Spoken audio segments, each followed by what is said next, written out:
Shalom, selamat pagi saudara-saudari yang diberkati Tuhan. Kita bersyukur Tuhan Yesus Kristus memberikan kita kesempatan untuk menikmati hari baru dan belajar akan firman-Nya.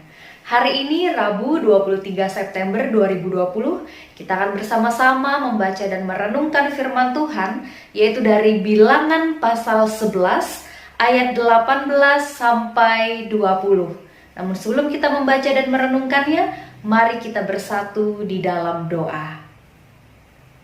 Bapa, kami bersyukur atas hari ini. Kami bersyukur atas kesempatan kami boleh belajar akan firman-Mu. Biarlah kuasa Roh Kudus yang menolong dan membimbing kami, sehingga kami dapat memaknai firman-Mu, terlebih dapat melakukan firman-Mu dengan setia di dalam hidup kami. Terima kasih Bapa, di dalam nama Tuhan Yesus kami berdoa. Amin.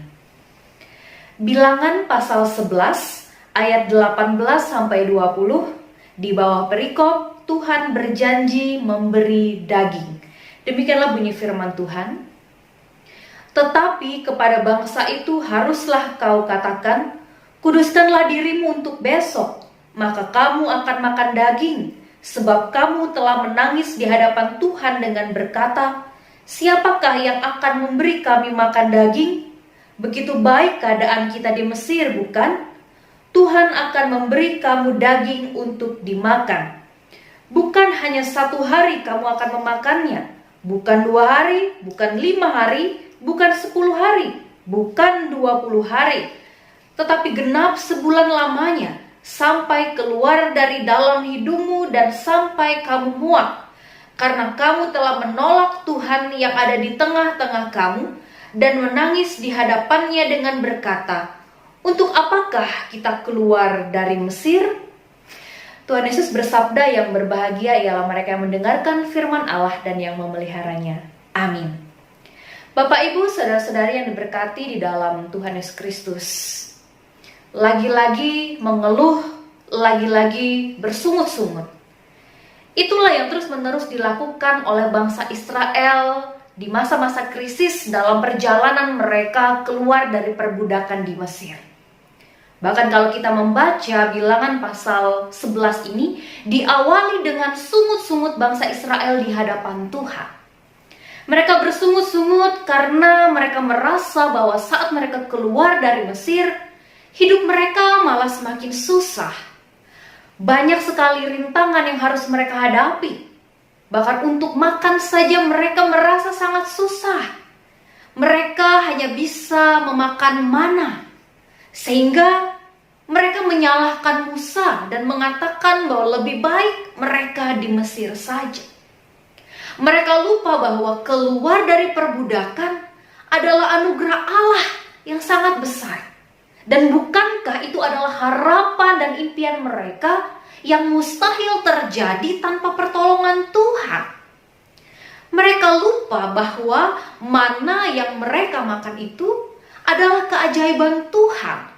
Karena itu adalah roti dari sorga yang bisa mereka dapatkan tanpa harus bekerja keras menjadi budak terlebih dahulu. Dan mereka masih saja mengeluh dengan mengatakan bahwa mereka tidak bisa memakan daging. Mereka lupa bahwa Tuhan selalu menyertai mereka dengan menjadi tiang awan dan tiang api dalam perjalanan mereka. Bahkan Musa juga sempat mengeluh dan protes kepada Tuhan mengapa ia diberikan tanggung jawab yang sangat besar untuk memimpin bangsa Israel. Saudara, mendengar sungut-sungut bangsa itu, Tuhan berjanji akan memberikan mereka daging untuk dimakan. Bukan hanya 1 hari mereka bisa memakannya, tetapi genap 1 bulan lamanya setiap hari. Dan benar saja saudara, Tuhan mengirimkan banyak sekali burung-burung puyuh ke atas perkemahan mereka. Dan sepanjang hari, mereka hanya mengumpulkan burung-burung puyuh itu sedemikian banyaknya. Setiap orang paling sedikit bisa mengumpulkan sebanyak 10 homer. Namun karena kerakusan mereka, pada akhirnya mereka menerima hukuman Tuhan berupa tulah yang sangat besar. Saudaraku yang terkasih, sifat bangsa Israel ini sesungguhnya mewakili gambaran sifat manusia pada umumnya, di mana seringkali manusia itu sudah dikasih hati malah meminta jantung pula. Selalu merasa kurang, tidak pernah puas terhadap berkat yang sudah diberikan Tuhan. Sudah punya banyak uang, masih juga merasa kurang, hingga harus melakukan tindakan korupsi, menerima suap, dan lain sebagainya. Tak jarang juga manusia berlaku serakah, sudah kaya dan berkuasa, tapi masih ingin juga memiliki segala-galanya, hingga tak segan menyakiti, melukai, mengorbankan sesamanya manusia, bahkan berani menghancurkan ciptaan Tuhan seperti tumbuhan dan hewan-hewan untuk kepentingannya sendiri. Firman Tuhan hari ini mengingatkan kita bahwa keserakahan pada akhirnya akan membinasakan diri sendiri. Saudara, firman Tuhan hari ini juga mau memperlihatkan kepada kita bahwa manusia selain makhluk sosial, ia juga makhluk sosial. Merasa hidupnya paling susah, paling tidak beruntung, padahal kurang bersyukur. Sukanya mengeluh, bersungut-sungut, menyalahkan orang, menyalahkan Tuhan, padahal ia sendiri sering berbuat salah.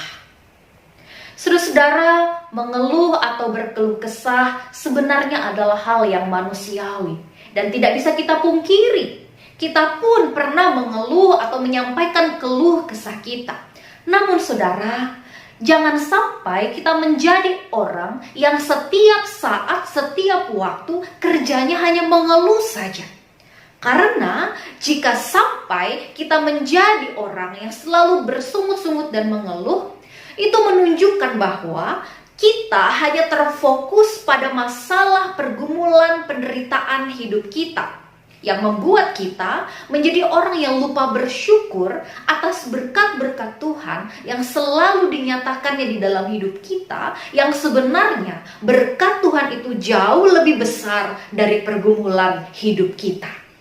Tuhan sesungguhnya tidak pernah membiarkan kita di dalam kesusahan. Hanya saja kita seringkali tidak sabar menanti waktu Tuhan.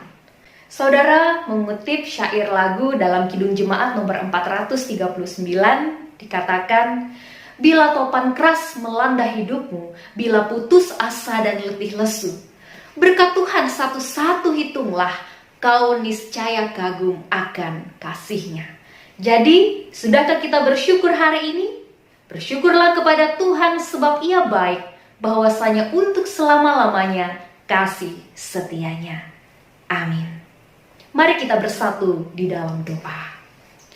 Bapa, terima kasih atas firman-Mu, terima kasih atas berkat dan cinta kasih-Mu di dalam kehidupan kami. Mampukanlah kami menjadi pribadi yang selalu mengucap syukur setiap hari. Terima kasih Bapa, di dalam nama Tuhan Yesus kami berdoa. Amin.